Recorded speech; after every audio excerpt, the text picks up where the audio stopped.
Hey everyone, today I'm going to be reviewing 3 different weightlifting shoes, ADIPOWERs, the ASICS, and the Antas.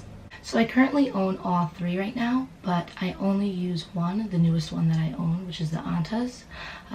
The other ones are just my older ones. I don't want to get rid of them. They're my babies. I'm taking them along with me on this journey. I'm going to start by going over the story of how I got the shoe, why I got the shoe, and why I changed. So to start, ADIPOWERs. I got these when I was 17. I was in high school still. My coach actually bought them for me at the time, which is like an awesome way to say, I believe in you and your potential. And I lifted with these bad boys all the way up until 2018. That's how long they lasted me. I loved the shoe at the time. I didn't try anything else, but I mean, you use a shoe for that long, no matter how much you spend on them or how valuable they are, it's time to let go and get a new pair. My next pair are the ASICS. Everyone at my gym has a pair. My coach has a connection, which is really nice, especially when it was 2 weeks out from competition and I needed one on the fly. He just so happened to have an extra pair in the back that I bought, and I ignored the fact that they were a little too tight. Come to find out, they're a half size too small, which is why I only waited a year and a half to buy a new pair of lifters. And now, dun da da da, these bad boys. These are the Antas, and I've only lifted once in them, but world of a difference. Yeah, I found them because I was doing my research. I was stalking people on Instagram. I was looking at all of my favorite lifters who are very successful with very high numbers and seeing which shoe would be the best for me. And I noticed this little logo. I didn't even know about this company. I noticed that logo on all different colors, all different shoes, and I just dug deep and found out that these are what they are. They're China made, real leather. They are solid, so I look forward to all my new PRs with them. So even though I actually did my research with these, I still was very impatient. Hook Grip is actually coming out with a fire black version in the next few months. They didn't announce the month though. They said in the first few months of 2020, and I was like, you know what, screw it. I got very lucky with these because Hook Grip was out of stock and this was the only size left, and I took a chance because they said no refunds. I'm really not that good of a shopper, as you can tell. I took a bet on it, but I put it on when it came in and it was a perfect fit. Perfect.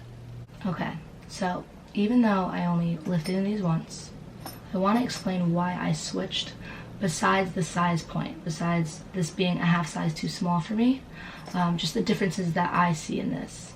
I could have ordered a new pair of ASICS in my size, but I'm not too crazy about the way the shoe feels. I don't feel that my feet plant well enough in this. I don't really feel that it's secure in the shoe. I've also rolled both ankles in the past, not with the shoe, but my ankles are just very unsupported as it is, and there's no support in these. Also, so I don't know if you can see that. It's very little because I glued them, but it's coming undone. I'm not the only lifter who I've seen have this problem, whereas the ADIPOWERs I've owned for 4 years and not one piece of them came apart. So I just felt that these weren't as durable. Also, when doing my research, I didn't just choose these because my favorite lifters wear them. That's not really a good reason for them, because people can be successful in this, people can be successful in these. But I watched videos of how people's feet were planting in the catch of the snatch, in the split jerk, and I noticed something with these that was going on with me in like other people's videos. When they would land, it would come up slightly. And me personally, I don't have enough control. I don't have enough control overhead, enough leg support, enough ankle stability to keep me weighted. And I always feel that I rush out of my split jerk because I'm going to fall because I'm imbalanced. Whereas literally first training session in these, I felt solid to the ground. Nothing was raising up. It just felt like it was supporting my foot better. So to me, this is a better choice. But every lifter is different. And like I said, I've seen people be very successful with this one, so it's kind of your choice with that. So for pricing, back when my coach bought these, I believe they were $200. These were $285, and these were $195. So typically that's what you're gonna find when it comes to a weightlifting shoe. Anywhere from $200 to $300, in my opinion, is a very good price. I wouldn't go over $300. For example, Anta Weightlifting sells this exact shoe for $100 plus more. So you just have to do your research and find where you can get these shoes for the price that it's marked at.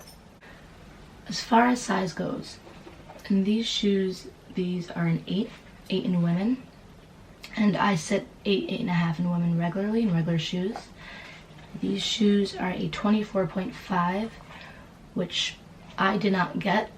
This is why I had to put my foot into it. There's charts you can actually find online. Hook Grip has them on their page, so go check that out if you need. Me personally, I put my foot in and I was like, yep, that's it. And then I realized 24.5 isn't my size. But I've heard one of the women in your Weightlifting Academy has a 25 and she's a size 9, which is weird because I'm an 8 and this is 24.5. So you would think the 25s would be small on her. So it's hard when you're choosing shoes when you're not able to try them on. That's why I wouldn't recommend just doing something that doesn't have a refund policy. But again, I'm a daredevil, so. These are a men's 6, which translates to an 8 women. And this shoe is actually closely compared to the Nike Romaleos, the 2, which people have such high reviews on them, such positive feedback when it comes to that shoe.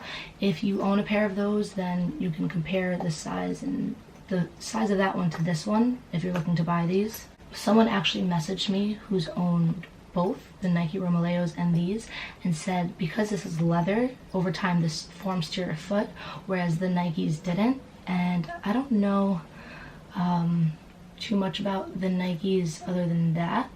I see a lot of people actually lifting them.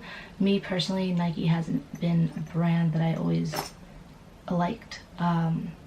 Mostly because my Nikes don't last as long. My Adidas, like regular shoe talk right now, my Adidas always lasted longer than my Nikes, so I just didn't want to try them out for a weightlifting shoe. If I was investing a lot of money, I wanted to try something completely new.